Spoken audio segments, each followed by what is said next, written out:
Good evening, you're watching NDTV 24/7. I'm Kajari Sen. In some news just coming in, the Prime Minister's office has cracked the whip on fake Twitter accounts. This is incredibly crucial at a time when social media is being very closely scrutinized. So let's go over to Sunitra Chaudhary, who joins us for more on this story.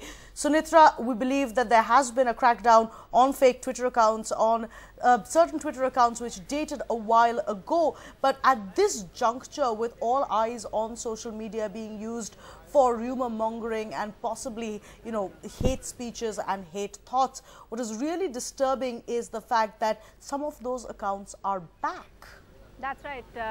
One, that they're back, but also the message that the government obviously wants to send out. While I must clarify right on top, Kajori, that the government is very clear what MHA is doing is completely different. There's a separate, action altogether of banning those websites. Here we're talking about specifically of Twitter and how government sources are telling me that they're going to have a complete zero tolerance.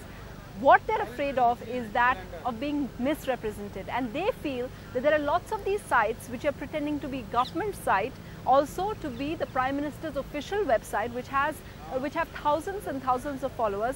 They feel perhaps that those could be used to spread what they feel at this juncture is very sensitive, a communal message.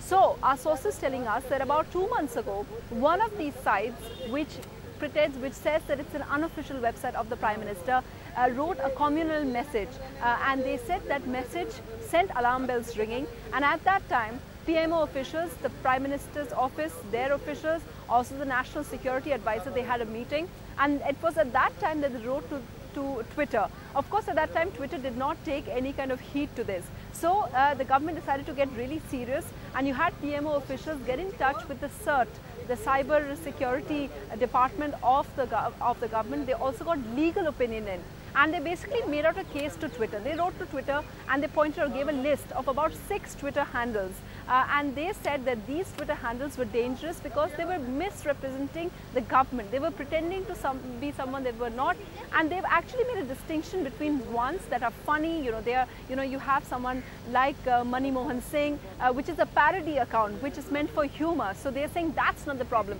They say, the PMO says, they have a problem with accounts which are pretending to be the Prime Minister, and at this time when things are very sensitive, they don't want the wrong message going out. So they made a list of 6 Twitter handles which they wanted blocked immediately.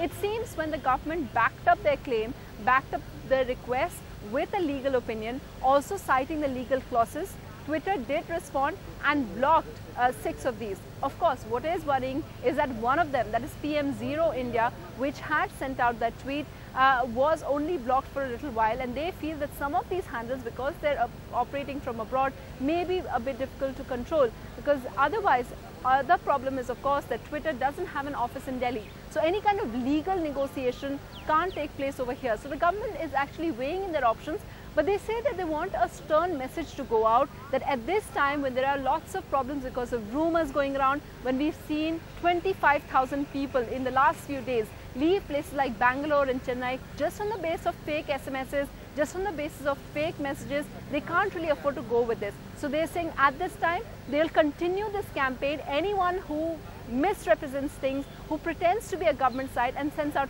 what they call trouble-making messages, they will crack down. And they're saying writing to Twitter and blocking them is just the first side. They say they'll also be taking legal action after that, especially for people who may be based in India.